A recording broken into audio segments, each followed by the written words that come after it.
Sema amen. Lazima ujenge misingi ya imani yako kwamba nilipopatia baraka ndio natakiwa kudumu. Wewe unapata baraka kidogo, umeshakimbia. Tunaanza kukuona mara moja mpaka simu. Halo. Niko bize mama, nitakuja. Kumbe tayari umeshaanza kujirudisha taratibu. Sema amen. Nasema hivi, haya mafuta na huu moto na hii neema ambayo Baba ameiachilia. Baba amesema tukuzungushie moto wa ulinzi, na kuambia mara utakapogusa kuna maisha yatabadilika, kuna hali zitabadilika, kuna sura za watu zitageuka, zitakuwa sura zingine. Sema amen. Sema amina. Haleluya. Mwambie ndugu yako, mimi nahitaji kutoka. Sijui wewe,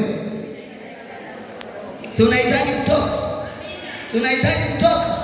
Utatoka hii wiki. Utatoka hii wiki. Tutahakikisha mimi na Bishop Mvumi tumekuombea na wachungaji wote tumekuombea mpaka uione njia ya baraka yako, mpaka uione njia ya amani yako.